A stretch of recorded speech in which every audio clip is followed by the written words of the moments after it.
let me start, Professor Marandi, with what has happened yesterday. Many people were arguing that the agreement is going to be announced between the two sides. Donald Trump is preparing for that, and then Iranians, even we had Donald Trump tweeting or posting on his Truth Social about that he's going to lift the blockade in the Strait of Hormuz. Nothing of that sort happened. He made a lot of comments in that post. It was, and what was happening yesterday, and how close it was to reach some sort of or announce some sort of agreement. I don't know. I mean, it's Trump, and we don't know why he says things and what will happen afterwards. There was no final text when he made that truthful post, when he posted his comments. And yet, in certain respects, they were close. I mean, there has been progress, and the things that the Iranians have announced, and I've also posted and I've discussed, those are all more or less agreed upon. And yet Trump keeps making statements that contradict those agreements or the texts that go back and forth. But even after he makes these comments, like he did a few days ago,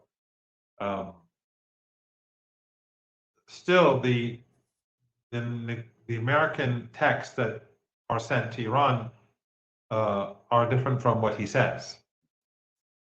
So I don't know about today or since yesterday, but in the past when he made comments that went against what was being discussed through the messages going back and forth, because there are no negotiations. There are no direct or indirect negotiations. They're all messages, written messages that go back and forth. In the past, he made similar outlandish comments saying he won't do this, he won't do that, Iran has to do this, and so on.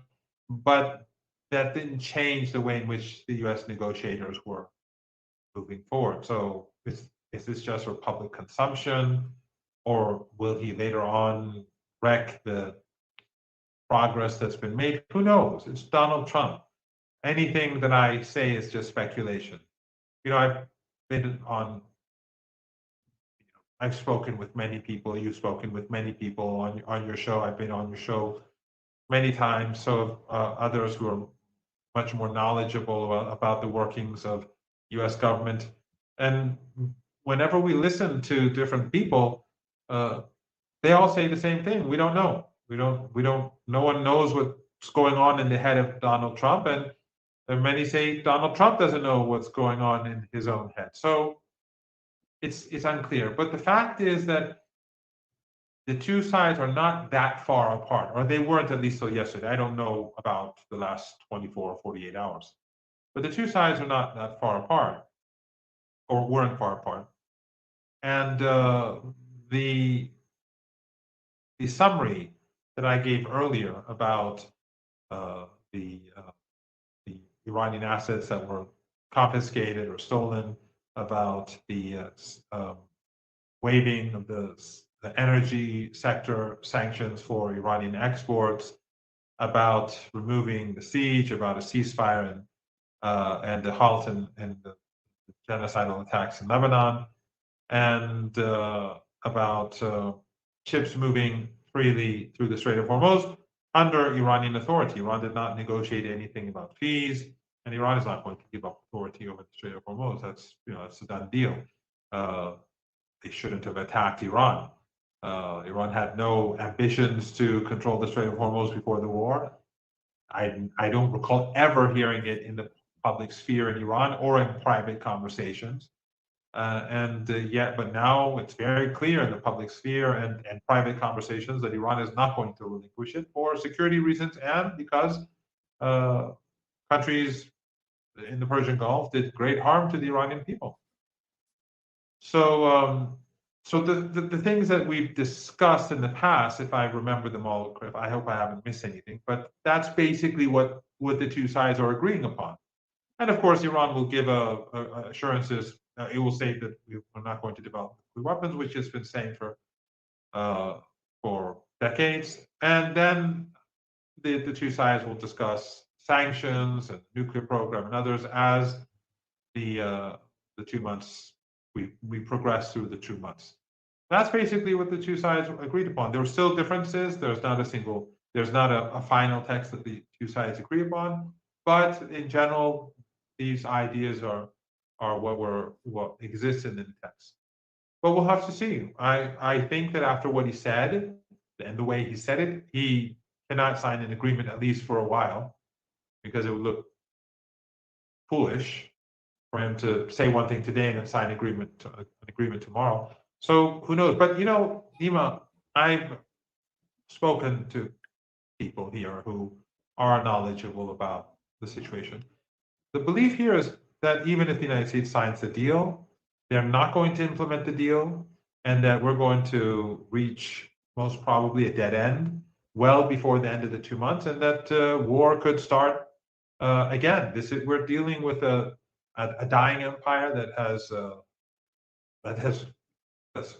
whose leadership has lost its mind, and in their arrogance, they can't seem to, as they say, know how to back down when they should back down. They still think that they are the empire and that they have to defeat the other side, and it's just not going to happen. If the United States attacks Iran again, the results will be worse than last time around. I have no doubt about that. And in this siege warfare, they are harming the Iranian economy. There's absolutely no doubt about that. But the harm that they're doing to themselves and the global economy far outweighs what they're doing to Iran. The Iranians will be patient, they'll be resilient, they'll see this through. But the global economy, people across the world and in the United States, they'll be asking themselves, why are we paying this price for Netanyahu? Why are our lives being destroyed for these Zionists who are genocidal people killing children every day in Gaza and in Lebanon? So, this is a path to nowhere, the road to hell for the United States. But so far, Trump does not have the ability to change course. I imagine that he does want to change course because there has been a sense of urgency on the American side for negotiations. They want this deal done fast. But then when progress is made, Trump goes out and says these things. Obviously, the counter pressure from the Zionists or the neocons, they're one and the same, is enormous. And I think these statements that he makes are reflective of that.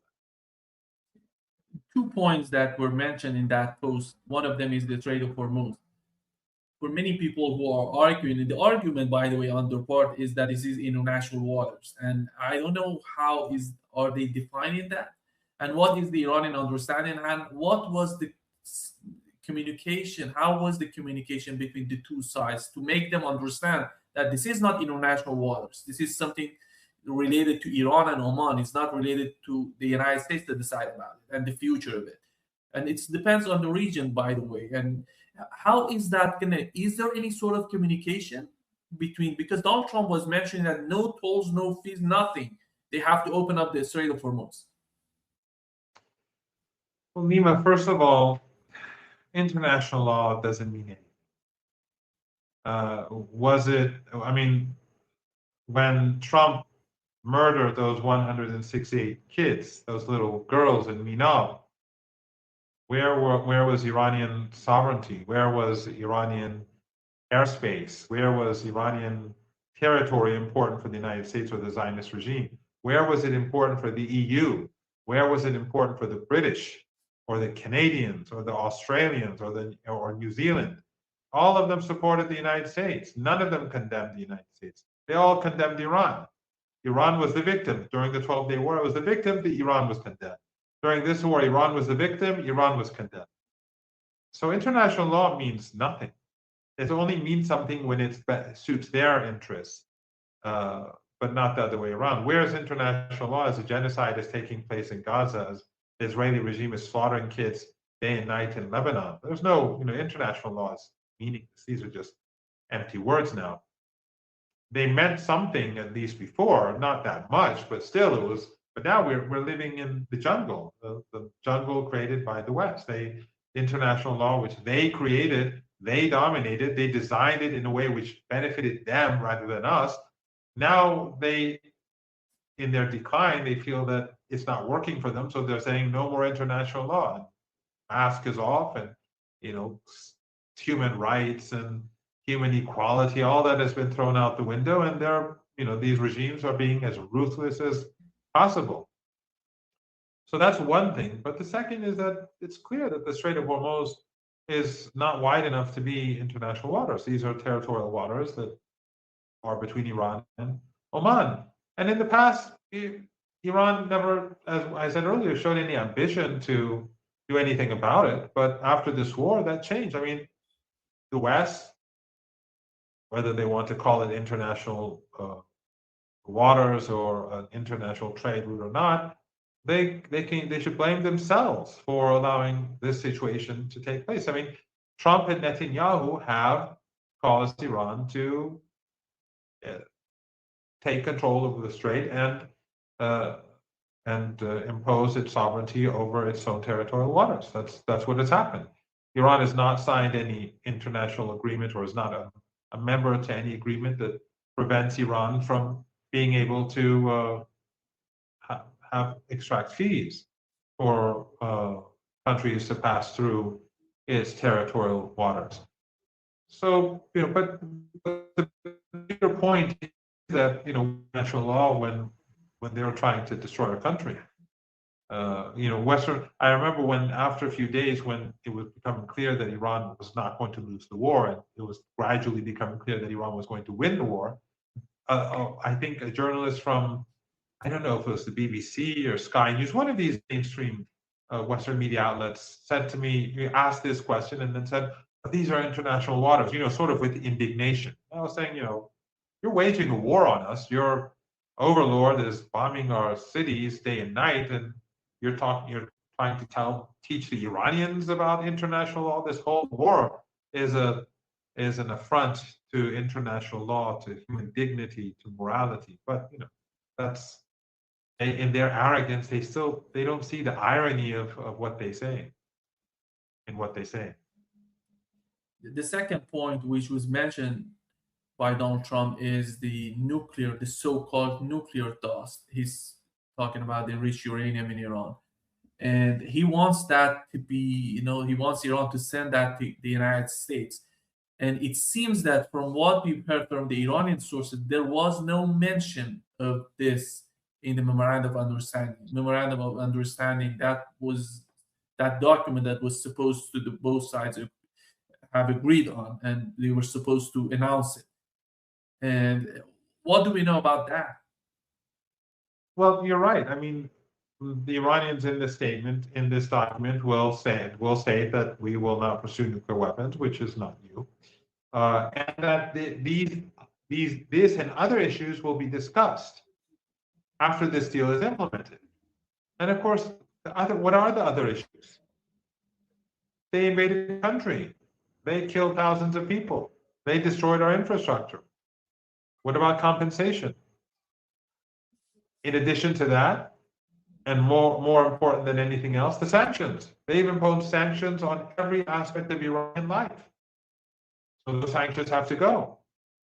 So we have more to put on the table than the Americans. They want to negotiate about the nuclear program, fine. We'll be negotiating about a lot of things. And the Americans will have to deliver. And if they can't deliver, then they shouldn't expect us, the Iranian side, to deliver anything. We did not carry out aggression. We did not violate international law. If Iran wants to enrich uranium at 99.999%, it can do so in accordance with international law. It's Iran's right. So there's nothing that the Americans can complain about. Of course, the Iranians have, from the very beginning, the Iranians enrich uranium at 60% for a reason. And that is because the United States and Iran had signed a nuclear deal in 2015, and the Americans began violating the deal from day one under Obama. And as they violated the deal, the Europeans violated the deal with Americans. When the Americans would, Europeans would implement those sanctions. All of these were gross violations, and it got worse and worse and worse till the last day of Obama's presidency. He was doing Iran no favors. It was not a good deal for Iran because he was cheating Iran. And that's why the Iranians are negotiating in a different style this time. They're saying that you have to show, we have to see you give the concessions. We have to see the benefits of your concessions before we reciprocate. Not like last time around where we did everything and you did nothing and you cheated us. This time around, we have to see the U.S. actually implement its side of the bargain, implement its commitments. But back then, that's what Obama did. Then when Trump came, he did the same, and then he exited the deal, as we all know. And then what did the Europeans do? They obeyed Trump. They were violating all of their commitments. And Iran waited for 2 years before fully restarting all those elements of the nuclear program, all those aspects of the Iranian nuclear program that were shut down due to the 2015 deal. They waited. And so after 2 years, the Iranians restarted their program in full, and then they began enriching uranium at 60%. Why? Because they wanted to put pressure on the Americans and Europeans to go back to their obligations, to abide by their obligations. So there was a reason why Iran did this. Iran did this because the other side was violating the deal.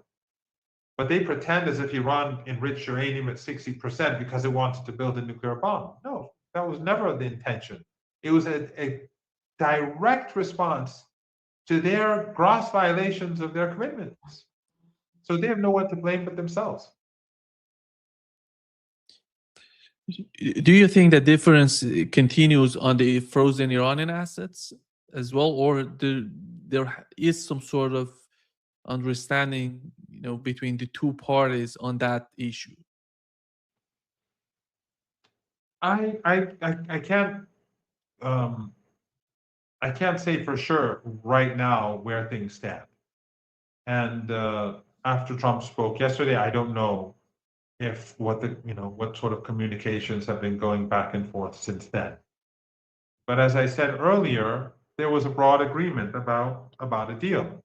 Now, for the Iranians, the financial issue, which is stolen Iranian money, it's no gift. And when Trump spoke about Trump giving $1 billion or $1.9 billion in cash to Iran, he wasn't doing Iran any favors. That was confiscated Iranian money. That was stolen Iranian money. Which is against international law, by the way. Of course, yes. I mean, it's not as if they pretend as if they're giving us gifts. They steal our stuff, and then Iran forces them to give a bit of it back, and then they pretend as if they're doing us a big favor. And this is the money of the 90 million people. But in any case, I don't know where it stands right now, the tax, where things are, but the Iranians, a key issue for the Iranians is the transfer of Iran's wealth. Because the Americans, as we've seen so many times, they'll write down something on paper, but then they won't implement. So the Iranians are saying, look, we don't want to go, we're not going to accept, again, the United States writing something down and then saying, oh, we couldn't do it for this legal reason or that technical reason. So the Iranians want to make sure that the Americans, as I said earlier, that they carry out their obligations. So there are two problems, major problems. One is we have to see if the Americans come to an agreement, because Trump, every day, he says something different. And what he says is very different from what his negotiators are writing down on paper. At least last time I heard. And the second is, of course, the issue of implementation. The Americans have a very bad history when it comes to implementation. They're deceitful, they're dishonest, and it's not just Trump. Different administrations have always been that when it comes to Europe. I have never seen one of the main negotiators of the Iranian side, putting out a statement like what we learned from the head of Iranian parliament yesterday, what he posted. 3 points in that post. One of them is we seize concessions not through dialogue, but with missiles. In negotiations, we merely make them understand. The second point, he said, we have no trust in guarantees or words. Only actions are the measure. No actions will be taken before the other side acts. And the third point is the winner of any agreement is the one who is better prepared for war from the day after. This is I have never seen such a strong statement by an Iranian negotiator. We're not talking about IRGC and the commanders of IRGC talking about the situation. We are talking about the head of the Iranian delegation that went to Islamabad to negotiate and talk with American people, to American delegation. And what is happening that Iran has reached to this point that they need to be prepared. They know that the war is coming. They know they're prepared for the day after, and they don't see any sort of reliable or meaningful negotiations between the two sides. Well, Nima, Ayatollah Khamenei, before his martyrdom, has always been telling Iranians that you're strong, you're powerful. He was always very confident about the capabilities of the Islamic Republic of Iran and the entire axis of resistance. And he created a generation, or not multiple generations, of people who had that confidence. Not everyone had that confidence.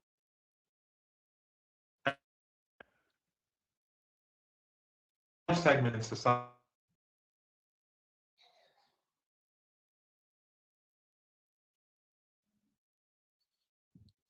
Yeah, it seems we've lost Professor Marandi. Let's see if he's going to get back.